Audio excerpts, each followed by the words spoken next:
tiene su Biblia a mano, quiero que busque el libro de Ruth. Pocas veces predico sobre este libro o predicamos sobre este libro. Ruth es un libro maravilloso, es un libro de principios, es un libro de fundamento, y quiero contarles la historia que aparece en el capítulo 1. Quise tomarla de la traducción de la Biblia parafraseada, porque me sirve más para poder ilustrarlo al estilo de una historia, y no necesariamente como lo pone el texto de la Nueva Versión Internacional. Ustedes saben que yo uso la Nueva Versión Internacional, pero lo tomé de la paráfrasis. Y esta historia dice, tuvo lugar cuando el país de Israel todavía no había reyes, sino que el pueblo lo defendían libertadores ocasionales. En esa época no hubo cosechas y la gente no tenía nada que comer. Por eso una familia del pueblo de Belén, de la región de Judá, se fue a vivir al país de Moab, porque allí sí había comida. El esposo se llamaba Elimelec, la esposa se llamaba Noemí, los dos hijos se llamaban Malón y Quilión. Poco tiempo después de haber llegado a Moab, Elimelec murió, así que Noemí y sus hijos se quedaron solos. Pasó el tiempo, Malón y Quilión se casaron con muchachas de ese país. Una de ellas se llamaba Orfa y la otra se llamaba Ruth. Pero pasados unos 10 años murieron Malón y Quilión, por lo que Noemí quedó desamparada, sin hijos y sin marido. Un día Noemí supo que Dios había bendecido al país de Israel dándole abundantes cosechas. Entonces ella y sus nueras se preparaban para irse a Judá. Todavía no habían caminado mucho cuando Noemí les dijo: mejor regresen a vivir con sus familias, que Dios las trate bien como ustedes me han tratado a mí y trataron a mis hijos. Pido a Dios que les permita casarse otra vez y formar un nuevo hogar. Noemí se despidió de ellas con un beso, pero Orfa y Ruth empezaron a llorar y a decirle: no queremos separarnos de ti, por favor déjanos ir contigo y vivir entre tu gente. Pero Noemí les contestó: váyanse, hijas mías, ¿para qué van a seguirme? Ya no tengo más hijos para que se casen con ustedes, y ya estoy muy vieja para casarme otra vez. Y aun si hoy mismo pudiera casarme y tuviera hijos muy pronto, ¿estarían ustedes dispuestas a esperar hasta que ellos crecieran? No, hijas mías, eso es imposible. Yo estoy sufriendo más que ustedes, pues Dios se ha puesto en mi contra. Al oír esto, las nueras volvieron a llorar amargamente. Por fin Orfa se despidió de su suegra, pero Ruth se quedó con ella. Entonces Noemí le dijo a Ruth: tu cuñada ya regresó a su pueblo y a su Dios, vete con ella. Pero Ruth le contestó: no me pidas que te deje, ni me ruegues que te abandone. A donde tú vayas yo iré, y donde tú vivas viviré. Tu pueblo será mi pueblo y tu Dios será mi Dios. Donde tú mueras moriré, y allí seré enterrada. Que Dios me castigue si te abandono, pues nada podrá separarnos, nada, ni siquiera la muerte. Noemí no insistió más, pues comprendió que Ruth había decidido irse con ella. Caminaron y caminaron hasta llegar a Belén. Tan pronto entraron al pueblo, toda la gente se sorprendió al verlas y se armó un gran alboroto. Las mujeres decían: miren, pero si es la dulce Noemí. Y ella les dijo: por favor, ya no me digan dulce, llámenme amarga, porque el Dios Todopoderoso me ha amargado la vida. Cuando salí de Belén tenía de todo, ahora que regreso Dios me ha traído con las manos vacías. ¿Por qué me van a llamar dulce si Dios Todopoderoso está contra mí y me ha hecho sufrir? Fue así como Noemí regresó al país de Moab acompañada de su nuera Ruth. Cuando llegaron a Belén estaba empezando la cosecha de la cebada. Esa es toda la historia que aparece en el capítulo 1 de Ruth. Me gustó mucho la forma en que esta versión lo enfoca, porque nos da el panorama claro. Si usted lo lee en la Nueva Versión Internacional o aún en la Reina Valera, dice exactamente lo mismo, solamente que está más explicado en esta versión. Ahora, quiero mirar el ejemplo de estas dos mujeres, Noemí y Ruth, y cómo ellas hicieron una sociedad para vencer las tragedias, para vencer las dificultades, para vencer los obstáculos. Y déjeme decirle algo importante: la gente está buscando ejemplos, la gente está buscando modelos, la gente está buscando alguien que los inspire, personas que les sirvan de inspiración. Y uno siente como ese gran sentido de desesperación de parte de Dios de ver este momento de la historia en que estamos viviendo, porque hay muchos cristianos que no sabemos cómo entrar a esta sociedad a esa sociedad que está afuera y que no conoce del Señor Jesucristo, que no sabe de Él y que cada día se aleja más y más del Señor. Y a veces nos limitamos a lamentarnos y atacar a este mundo que vemos que se ha apartado de Dios, y hacemos estrategias pocas o insignificantes para ganar a las personas para Cristo. Una de las maneras más poderosas que nosotros tenemos para alcanzar la sociedad que está allá afuera y para contrarrestar el mal que vemos todos los días en la sociedad allá afuera es simplemente asegurándonos que nosotros vivamos vidas abundantes, la vida abundante que Cristo nos dio. Es decir, que nosotros, más que hablar, más que predicar, más que enseñar, debemos vivir vidas que la gente quiera imitar, vivir vidas que la gente pueda ver. Somos, como decía el apóstol Pablo, cartas abiertas al mundo. Y entonces cuando nosotros reflejamos en nuestra vida personal y colectiva como comunidad que estamos haciendo la voluntad de Dios, la gente querrá venir al conocimiento de Dios.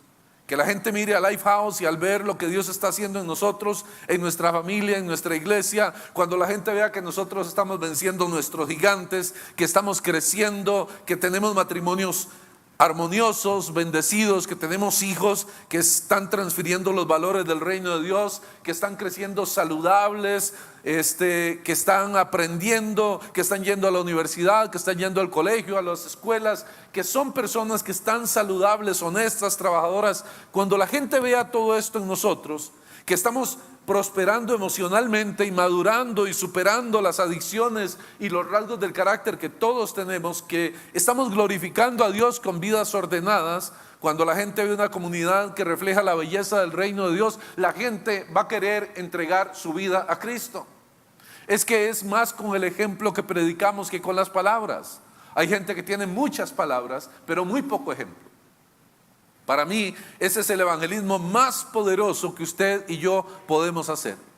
Que la gente nos pueda ver y que pueda decir, yo quiero lo que esa persona tiene. Porque no podemos predicar a la gente y decirle, venga a Cristo y Él le va a cambiar su vida, si nuestra vida no ha cambiado. No podemos decir, Cristo es poderoso para vencer el pecado, para vencer la miseria, la pobreza, la desarmonía, si nosotros estamos viviendo exactamente igual que el resto del mundo. Tiene que haber una diferencia en nosotros para que la gente quiera ser diferente. Tiene que haber algo mejor en nosotros para que la gente quiera ser como nosotros. ¿Para qué quiero ser yo evangélico? Dicen las personas. Si ustedes los evangélicos no hay mucha diferencia entre ustedes y nosotros. ¿Qué es lo que nosotros estamos haciendo diferente para que el mundo quiera conocer algo diferente? Muchas personas vienen a la iglesia cristiana y ven los mismos malos ejemplos que ven en el mundo y entonces dicen simplemente no hay ninguna diferencia entre estar aquí o estar allá. La iglesia del Señor tiene que ser diferente. La forma de contrarrestar lo que la gente piensa de los evangélicos es asegurarnos nosotros de que nuestra vida y nuestra iglesia refleje los valores del reino de Dios. Que nosotros estemos creciendo, prosperando, siendo bendecidos. Y cuando hablo de prosperidad no piense en dinero, no estoy hablando de dinero. El apóstol decía que sean prosperados en todo, así como prospera su alma. La prosperidad es tener lo necesario. La prosperidad es vivir una vida buena, es vivir una vida en paz, es vivir una vida tranquila. Entonces, que la gente cuando nos vea diga, wow, yo quiero lo que esa gente tiene. Yo veo lo que Dios ha hecho en ellos y yo quiero ser parte de eso. Esta es una de las cosas acerca de Ruth que hace que Noemí se mueva y se mude de nuevo a Belén, donde era originaria. Si usted escuchó bien el texto al principio, dice que ellas salieron de Belén. ¿Por qué? Porque había hambre en la ciudad de Belén y se fueron a Moab. Ahora, cuando estaban en Moab, después de varios años y después de haber perdido a sus hijos y a su esposo Noemí, regresan a Belén. ¿Por qué? Porque hay comida en Belén. La gente siempre va a buscar un lugar donde haya provisión, siempre va a buscar un lugar donde haya que comer, donde haya algo con que alimentarse. Y esto es lo que nosotros necesitamos conocer. Dice la Biblia que Noemí llama a sus dos nueras y le dice, muchachas, quiero despedirme de ustedes, quiero que regresen a su casa, quiero dejarlas libres, quiero que busquen su vida, vuelvan a empezar, porque ya yo no tengo nada que ofrecerles. Mis hijos ya murieron, estoy demasiado vieja para tener más hijos, y aun cuando se pudiera tener los hijos hoy, ustedes no se van a esperar a que crezcan para casarse con ellos. Primero porque Es casi imposible. Segundo, porque cuando ellos crezcan ya ustedes van a ser el doble de la edad de ellos. Entonces va a ser imposible que se puedan casar con ellos. Y cuando ella dice esto, en el versículo 10 dice que ellas alzan la voz y le dicen: no, nosotras vamos a volver contigo al pueblo. Y la respuesta no fue: no vuelvan, hijas mías, no vayan conmigo, les insiste Noemí. Dice que ellas vuelven a insistir y ella les dice: no, hijas mías, mi amargura es mayor que la de ustedes, la mano del Señor se ha levantado contra mí. Ve, ella estaba atribulada por todo lo que le había pasado, y como estaba atribulada por todo lo que le había pasado, no podía ver más allá de su desgracia. Y eso es lo que nos sucede a la mayoría de nosotros. Pasamos situaciones difíciles en la vida, pasamos pruebas en la vida, y muchas veces nos quedamos estancados en esa prueba y no avanzamos. Porque solo estamos viendo lo malo que nos sucedió, solo estamos viendo la desgracia que pasamos, solo estamos viendo el momento difícil que tenemos, y se nos olvida que hay un futuro mejor para nosotros. Y hay gente que se quedó estancada en el pasado. Noemí dijo que Dios se había levantado la mano contra ella. En el verso 14 dice que ellas alzaron otra vez su voz y lloraron, pero esta vez algo sucedió. Dice: una vez más alzaron la voz, deshechas en llanto. Luego Orfa se despidió de su suegra con un beso, pero Ruth se aferró a ella. Es interesante aquí que las dos nueras, cada una coge un camino diferente. Orfa decidió irse por un camino, Ruth decidió irse por el otro. Orfa dijo: bueno, tiene razón la suegra, la verdad es que aquí no me quedo haciendo nada, voy a estancar mi vida, me voy a quedar aquí, no va a pasar nada más, el futuro es incierto, no sé qué va a pasar en Belén, así que mejor yo hago mi vida, vuelvo a mi familia, vuelvo a mis dioses y me quedo en lo que yo conozco, en lo que yo sé. Ahora Ruth le dice a su suegra: ¿sabes qué? Yo no me voy a ir, yo no te voy a dejar, yo me voy a quedar contigo. Y aparecen esas palabras memorables que hemos escuchado más de una vez: no insistas en que te abandone o que me separe de ti, porque iré a donde tú vayas y viviré donde tú vivas. Tu pueblo será mi pueblo y tu Dios será mi Dios. Moriré donde tú mueras y allí seré sepultada. Que me castigue el Señor con toda severidad si me separa de ti algo que no sea la muerte. Este texto nos habla de algunas cosas. Nos habla de fidelidad, nos habla de lealtad y nos habla de nobleza de corazón. Características que tenía esta moabita: sinceridad, fidelidad, lealtad y nobleza de corazón. A mí me impacta que estas dos mujeres, Orfa y Ruth, escogen, como dije, destinos diferentes. Ahora, Orfa hizo lo correcto y lo comprensible. No fue que hizo mal. Orfa hizo lo que tenía que hacer. Era una mujer joven, ella quería casarse, quería tener una familia y tenía derecho de rehacer su vida y de ir en busca de eso. Dice la Biblia que Orfa se volvió a su pueblo y a sus dioses. Y me imagino que vivió una vida tranquila. Probablemente se volvió a casar, estaba joven, no tenía hijos. Es probable que haya tenido hijos. No tenemos más información sobre lo que pasó con Orfa. Pero Orfa hizo lo adecuado y lo apropiado. Vivió una vida adecuada y apropiada. Esto era lo que tenía que hacer. Era lo lógico que tenía que hacer. Pero en cambio Ruth escoge el camino de la nobleza de corazón, de la generosidad, de una lealtad heroica. Y por eso hoy en día estamos hablando de Ruth. Miles de años después de su existencia, hoy todavía hablamos de Ruth. De Orfa nadie más volvió a hablar nunca más en la vida, pero de Ruth sí se habló. ¿Por qué?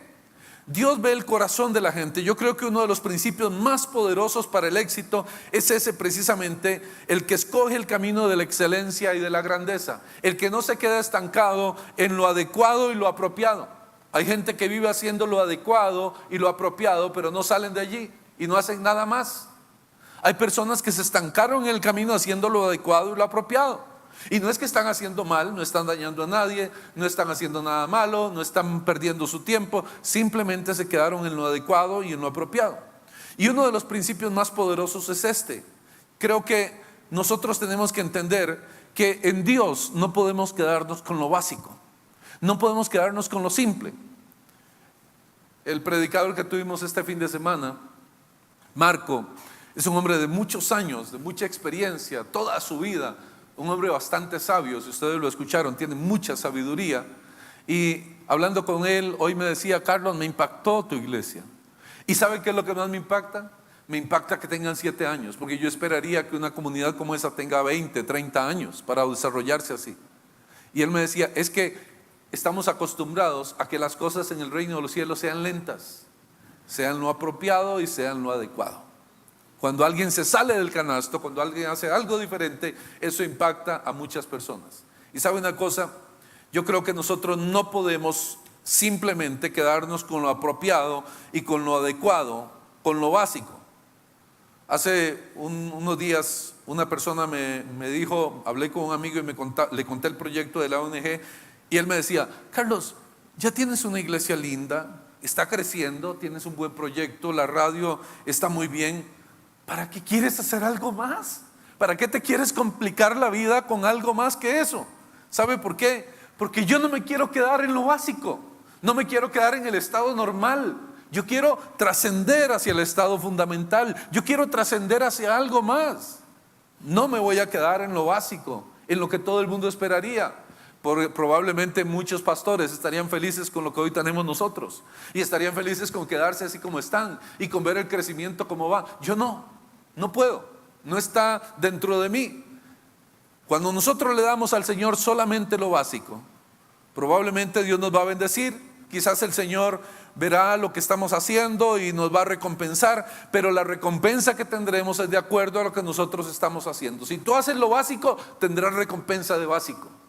Pero si haces más allá de lo básico, si vas a un camino más arriba, si caminas una milla extra, entonces Dios te recompensará por esa milla extra y no por quedarte en lo básico. Muchas veces nosotros creemos que Dios no está viendo lo que nosotros estamos haciendo, y creemos como que le decimos al Señor: Señor, mira, esto que estoy haciendo es lo más que puedo hacer, y pretendemos engañar a Dios.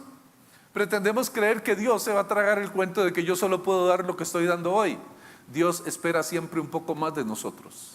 Y ¿sabe una cosa? Todos podemos dar algo más para Dios. Lo que pasa es que entramos en el sitio del confort, entramos en el conformismo. Bueno, le damos a Dios lo que nos queda, lo poco que podemos, y no hacemos nada más allá de lo que podemos. Está demostrado que cuando una persona decide hacer algo más, tiene la capacidad para hacerlo. Simplemente es que nos quedamos en la zona de confort. Es más fácil quedarse allí en donde estamos, no estamos haciendo nada malo, no estamos perdiendo tampoco el tiempo, estamos en lo adecuado, estamos en lo correcto y nada más. Dios quiere una ofrenda generosa de nuestra vida, algo que nos haga sobresalir. Dios quiere que cada uno de nosotros escriba una historia. Rudy hizo eso con su suegra y dijo: no, yo voy a caminar contigo, pase lo que pase, y quiero permanecer contigo y ayudarte y fortalecerte y respaldarte. Ese es un principio de vida. Si nosotros escogemos la altura, los principios de Dios para vivirlos, el Señor siempre nos va a bendecir y nos va a prosperar. Pero hay que escoger la parte de arriba, no podemos quedarnos en lo básico. Otra cosa que yo veo aquí es que muchas veces la intervención de Dios en nuestra vida no se va a dar en una forma así como estruendosa o espectacular. Siempre estamos esperando que Dios haga algo espectacular, y somos felices en esto. Yo predicaba hace un tiempo atrás de que somos muy dados a ver los milagros de la gloria. Nos encantan los milagros de la gloria. Ver un paralítico que se levanta, ver un ciego que recobra la vista, ver una persona que es sanada de cáncer. Los milagros de la gloria son extraordinarios, nos encantan. Pero se nos olvidan los milagros de la gracia. Personas transformadas por el poder de Cristo, una vida cambiada, una persona que cambió su forma de pensar y que está actuando diferente. Esos son milagros de la gracia. No suceden todos los días los milagros de la gloria, pero todos los días suceden los milagros de la gracia. Ahora mismo, antes de venirme para acá, abrí mi celular y me entra un mensaje al Messenger, y es una persona y me dice: pastor, ayer escuché uno de los mensajes, de los micromensajes que usted pone en la radio. ¿Sabe que toda mi vida tuve una duda y usted la respondió ayer? Y me había apartado de la iglesia hace muchos años, y ayer cuando venía escuchando la radio, escuché ese mensaje, eso me hizo cambiar. Pasé la noche orando y pidiéndole al Señor, me he arrepentido delante de Dios y estoy volviendo al camino del Señor. Ese es un milagro de la gracia. Los milagros de la gracia existen y están todos los días. Sí, los de la gloria son lindos, pero yo prefiero los de la gracia. Nosotros vivimos nuestra vida conforme a los principios de Dios. Entonces el Señor, cuando vivimos la vida conforme a sus principios, Él se va metiendo en las rendijas que nosotros le vamos abriendo con los principios de vida y de comportamiento y lo que la palabra de Dios nos enseña, y la bendición está corriendo secretamente para ordenar nuestro camino y permitir salir que salgamos adelante en todas las cosas que hacemos. Ruth no es un libro de milagros portentosos, sino un libro de principios espirituales aplicados a la vida normal. Y son principios que funcionan. Por eso es un libro que tiene vigencia para nosotros en nuestro diario vivir. Nos enseña lecciones prácticas de la vida. Nos enseña cómo obrar cuando viene el sufrimiento, cuando viene la tragedia, cuando vienen las situaciones que no logramos entender en nuestra vida. Una de las cosas que me gustan de esta historia, que a veces creemos como que el éxito en la vida se debe a la suerte o a alguna fórmula mágica o a alguna intervención milagrosa y portentosa de Dios, que se nos abra el mar delante de nosotros, que aparezca un multimillonario y nos dé una cantidad de dinero que nos saque de la pobreza y de la necesidad, que sucedan este tipo de cosas. Pero aquí se nos enseña en el libro de Ruth que el éxito es más bien producto de un esfuerzo continuo, de vivir una vida honesta, de tener sentimientos nobles en el corazón, de persistir, de hacer buenas decisiones iluminadas por el Espíritu Santo, de vivir una vida de integridad. Y entonces tener fe en Dios y entonces poner las manos sobre el arado, forjarnos un plan, una meta, una estrategia, esforzarnos en el nombre del Señor y entonces confiar en que nuestro esfuerzo en el Señor nos va a mover a lo que Dios tiene para nosotros. Ve, no es tan mágico. No aparece de la noche a la mañana. Hay que trabajar, hay que permanecer, hay que sostenerse en las buenas, en las malas. Hay que estar allí. Yo veo en la conducta de Noemí y de Ruth principios sobre cómo triunfar sobre la adversidad muy poderosos. Hay algo aquí bien importante que yo veo. Hablemos de la tragedia. ¿Quién no ha pasado la tragedia en algún momento? Todos hemos pasado en algún momento de tragedia, sea nosotros personalmente o sea alguien de nosotros, algún cercano a nosotros. La tragedia puede llegar aún a la vida de aquellos que aman y sirven al Señor. Las dificultades pueden venir a tu vida, los retos pueden venir en cualquier momento. No importa si estamos sirviendo a Dios, si estamos amando a Dios, la tragedia nos alcanza en algún momento de la vida. Y muchos sabemos lo que eso significa. Noemí era una mujer de Dios, sin embargo perdió a su marido, perdió a sus hijos. Y eso no quiere decir que Dios la amara menos, no quiere decir que Dios tuviera algo contra ella, que Dios la estuviera castigando. Esto quiere decir que vivimos en un mundo caído, en un mundo lleno de problemas y que las consecuencias del pecado del mundo también nos alcanzan a nosotros, aunque amemos a Dios con todo nuestro corazón. El ser creyente no nos exime de las consecuencias del pecado del mundo. El amor y la providencia de Dios pueden estar manifestándose aún en medio del dolor. Dios puede usar las pérdidas de la vida para embellecer y para ennoblecer nuestras existencias. ¿Sabes que muchas veces lo que tú crees que es una tragedia, lo que tú crees que es una pérdida, puede ser Dios preparando el ambiente y la plataforma para una gran bendición que Él quiere darnos más adelante? Si tuviéramos la actitud correcta ante la tragedia, ante la prueba, ante la pérdida, ante la necesidad, probablemente nos sorprenderíamos de lo que Dios quiere hacer. ¿Sabe por qué algunas personas no salen de la tragedia? Porque piensan que eso fue el final de la vida. Pero si tú pudieras asumir ante la tragedia, ante la situación difícil, que Dios tiene un plan, y pudieras confiar y decir: yo sé que Dios algo va a hacer, no sé cómo, no sé cuándo, ni sé de la forma en que lo va a hacer, pero sé que Dios algo va a hacer. Si esta fuera nuestra actitud, seríamos más que vencedores. Dios es un Dios de procesos. Él se toma su tiempo. Dios es como un jugador de ajedrez. Él mira las piezas y mueve una pieza acá, y Él sabe que al mover esta pieza, el destino de todas las demás se va a ver comprometido. Pero ya Dios tiene un plan. Hay veces que algo pasa en tu vida y tú crees que es una tragedia terrible y una pérdida, pero con el paso del tiempo descubres que no, que era una bendición, que Dios estaba preparando algo para tu vida. Yo trato de pensar en mi vida. Puedo recordar perfectamente una tragedia, y una tragedia terrible, una tragedia dolorosa, pero cuando la miro en perspectiva hoy, digo: wow, Dios tenía algo extraordinario. Dios planeó permitir muchas cosas para que yo llegara hasta donde estoy hoy. Así funcionan las tragedias en la vida del creyente. Pierdes un trabajo y piensas que se me acabó el mundo, pero ¿sabes qué? Es que Dios quería sacarte de ahí para darte una bendición mayor. Si tuvieras la actitud correcta para entenderlo, entonces te prepararías y dijeras, bueno, si Dios me sacó de aquí, es porque Dios tiene algo mejor para mí. Lo voy a esperar, voy a cantar, me voy a alegrar, voy a bendecir a Dios porque sé que Dios me va a proveer algo mejor que lo que yo tenía.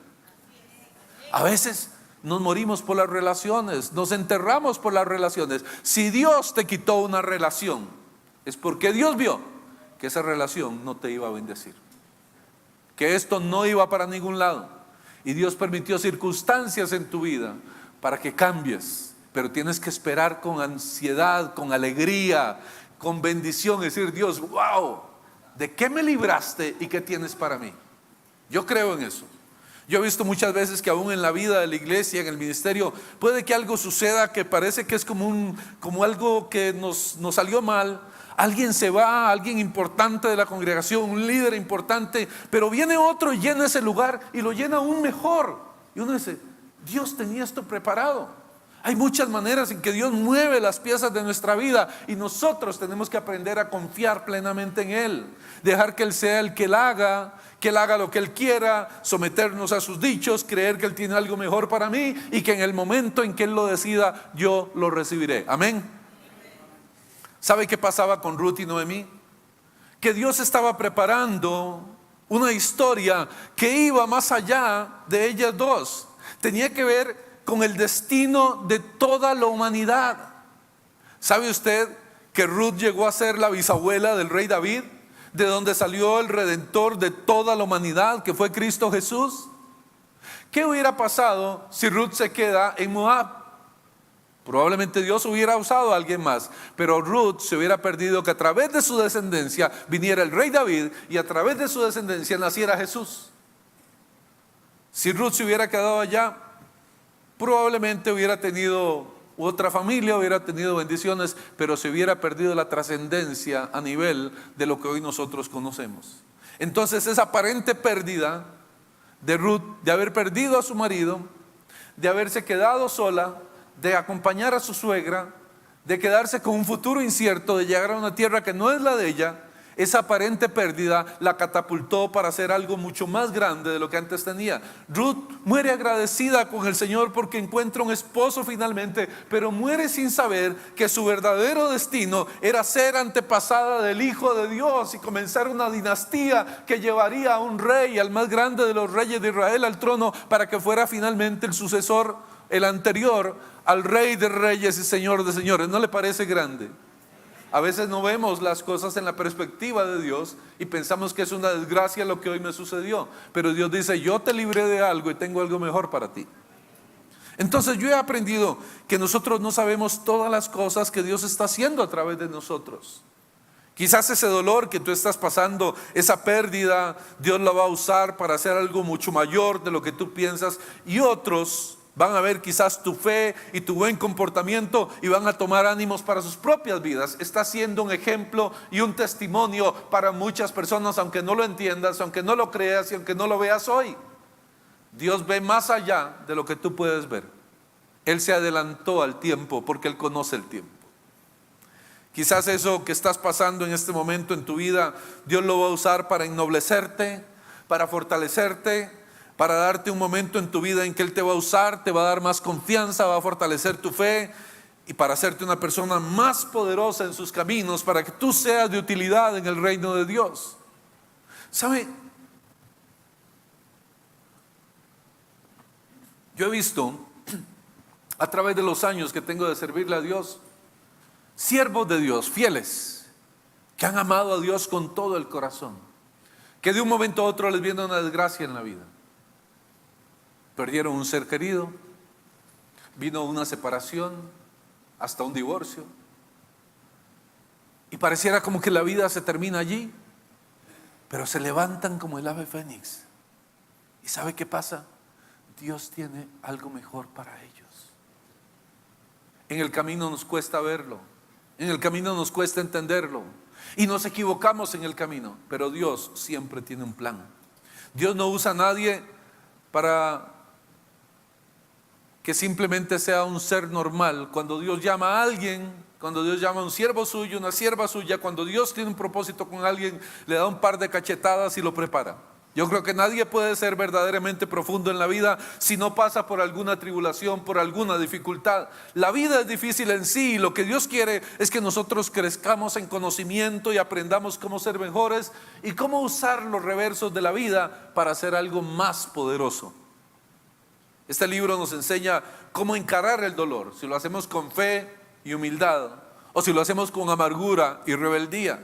Dependiendo de cómo encare la pérdida de la vida, puedes tener un resultado diferente. Ruth lo encaró de una forma. Las dos viudas se lanzaron a buscar un destino, pero Ruth se preguntó: ¿qué es lo que Dios tiene ahora para mí? Orfa volvió a lo normal, se quedó en el estado normal, pero Ruth dijo: ¿qué tiene Dios para mí? Nos ha quitado algo, personas que amábamos, pero en vez de tirarse a morir, esta mujer hace una sociedad de mutuo apoyo con su suegra, un sentido de lealtad y de compañerismo, y dice: ok, vamos a Belén, no sabemos qué nos depara el futuro, pero algo tiene Dios. Y siga leyendo el resto de la historia. Le invito a leer el libro, es bastante corto. Lea el resto de la historia para que vea cómo Dios se glorificó, cómo Dios hizo lo que tenía que hacer. Cuando la vida te da limones, dicen por allí, haz limonada. Dependiendo de las cosas que tú hagas, las cosas que vengan a tu vida, eso es lo que va a definir lo que suceda. Te puedes echar a morir o te puedes levantar de la caída y ser más fuerte que antes. Cristo, en Él siempre hay una solución, siempre hay una salida, siempre hay una posibilidad, algo que Dios hace.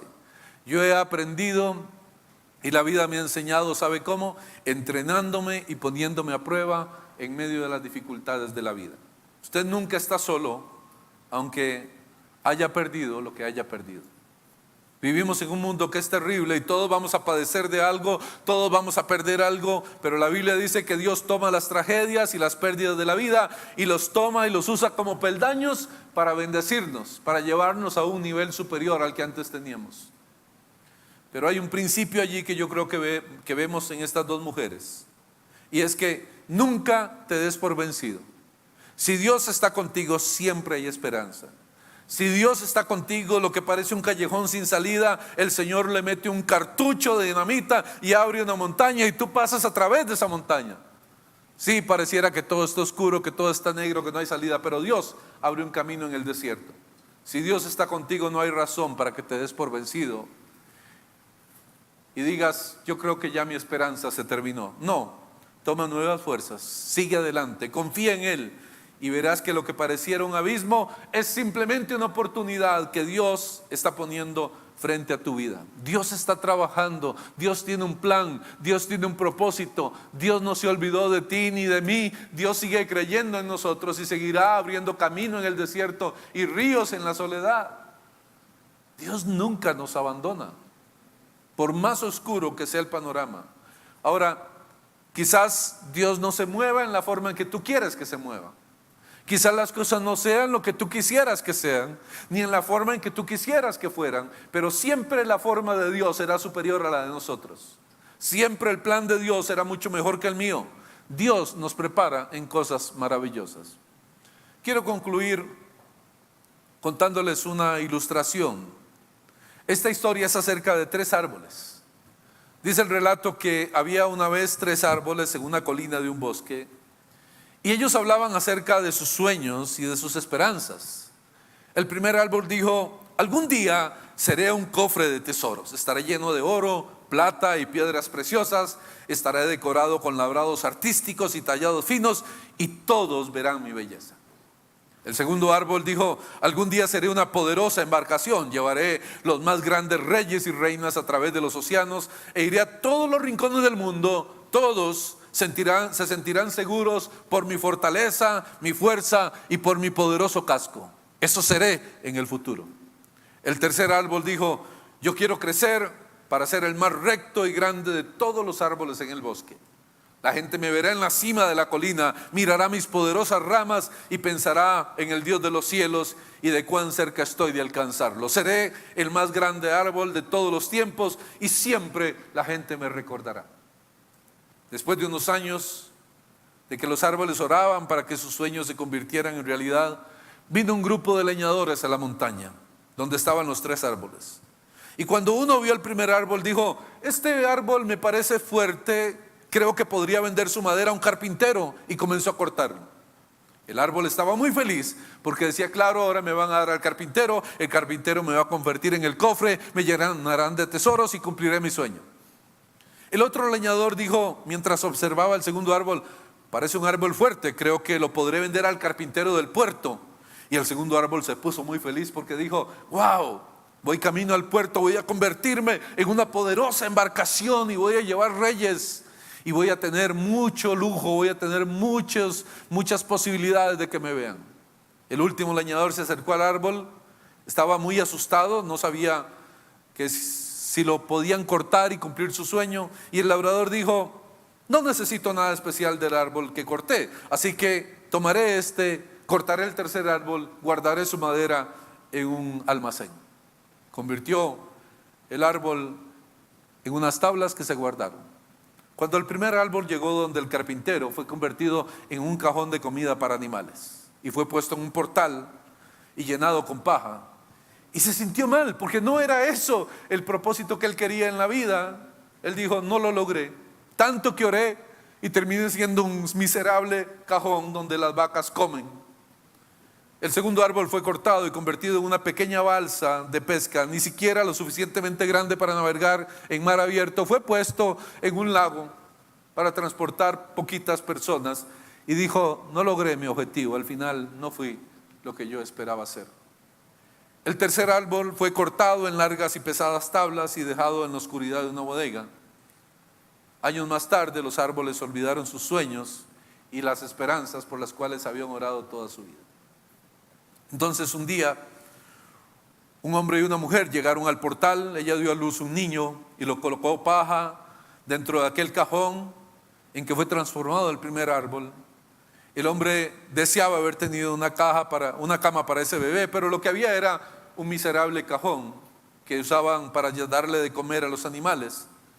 Pero de pronto aquel árbol entendió la importancia de aquel acontecimiento y supo que había tenido el más grande tesoro de la historia, como él quería originalmente. Tuvo al niño Jesús dentro de él. Años más tarde, un grupo de hombres entraron en una balsa en la cual habían convertido al segundo árbol. Uno de ellos estaba cansado, se durmió en la barca. Mientras ellos estaban en el agua, una gran tormenta se desató y aquel árbol pensó que no sería lo suficientemente fuerte para salvar a aquellos hombres. Los hombres despertaron al que dormía. Este se levantó y con una voz potente calmó las aguas. Las aguas se detuvieron y aquel barco lo entendió. El segundo árbol se dio cuenta de que había llevado en sí al Rey de Reyes y al Señor de Señores. Finalmente, un tiempo después, alguien vino y tomó al tercer árbol convertido en tablas. Fue cargado por las calles al mismo tiempo que la gente escupía, insultaba y golpeaba al hombre que lo cargaba. Se detuvieron en una pequeña colina y el hombre fue clavado en el árbol y levantado para morir en la cima de la colina. Cuando llegó el domingo del tercer día, se dio cuenta de que él fue lo suficientemente fuerte para permanecer erguido en la cima de la colina y estar cerca de Dios como nunca, porque Jesús, el Hijo de Dios, había sido crucificado en él. Y desde ese momento la gente siempre lo iba a recordar, el madero en que fue crucificado nuestro Señor Jesucristo. La moraleja de esta historia es la siguiente: cuando las cosas no van de acuerdo con tus planes, debes saber que Dios siempre tiene un plan para ti. Si pones tu confianza en Dios, Él te dará los grandes regalos que siempre soñaste a su tiempo. Tal vez no de la forma en que tú lo quieres, ni de la forma en que tú lo esperas, pero siempre será lo mejor para ti. Recuerda que cada árbol obtuvo lo que pidió, pero no en la forma en que lo pensaron, no en la forma en que lo desearon. No siempre sabemos lo que Dios tiene para nosotros. Solo sabemos que sus caminos son mayores que nuestros caminos, que sus pensamientos son mayores que nuestros pensamientos, pero que siempre los caminos de Dios y las formas de Dios son mejores que las de nosotros. Que bendiga el Señor su santa palabra. Quiero que cierre sus ojos, que incline su rostro. En esta noche el Espíritu Santo quiere que tú recuerdes: Dios siempre está contigo, aún en las pruebas más difíciles, aún en las pérdidas más grandes. Aún en las pruebas más retadoras, no tienes por qué dejarte vencer. El éxito en la vida depende de nunca bajar la cabeza ante la adversidad y darnos por vencidos, sino creer que con Dios podemos salir adelante con toda situación, que Dios siempre tiene buenas cosas para nosotros. Dios siempre tiene buenos planes. Si Él permite que algo se te sea quitado en la vida, es porque Él tiene algo mejor. Y con fe y con confianza seguimos viendo la voluntad de Dios en nuestra vida. Sigue haciendo el bien donde quiera que vayas. No abandones los principios de tu vida. No trates de buscar tus propias soluciones. Confía en Dios y vive conforme a sus principios. Y tarde o temprano, la bendición vendrá a tu vida. Saldrás adelante porque Dios siempre tiene un plan perfecto para ti. Soberano Dios y Padre eterno, gracias por tu palabra esta noche. Gracias por lo que la historia de Ruth y Noemí habla en nuestros corazones.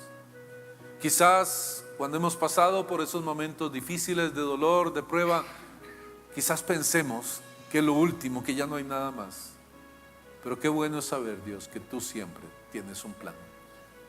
Y que cuando nos depositamos en tus brazos de amor, aún la tragedia, aún el dolor, aún la pérdida, se pueden transformar en algo maravilloso.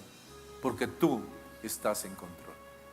Ayúdanos, Señor, a ver las cosas desde la perspectiva tuya y no desde la nuestra. Perdona por nuestra incredulidad. Perdona por querer ayudarte a hacer las cosas. Perdónanos por querer tomar el camino que nosotros creemos correcto. Por hacer las cosas a nuestra manera y a veces tratando de obligarte a que tú cambies los planes que tienes. Porque esto es lo que yo quiero, esto es lo que yo deseo, esto es lo que a mí me gusta. Ayúdanos, Dios, a depositarnos en tus brazos de amor y aceptar tu voluntad. Y entender que aun cuando lo que está pasando no me calza en mi mente, no me calza en mi ecuación, es lo que tú has permitido y tú tendrás una idea mejor que la mía. Te lo pedimos, Dios. Guíanos, ayúdanos a tomar decisiones correctas y a depositarnos en tus brazos de amor. En el santo y bendito nombre de Jesucristo nuestro Señor. Amén.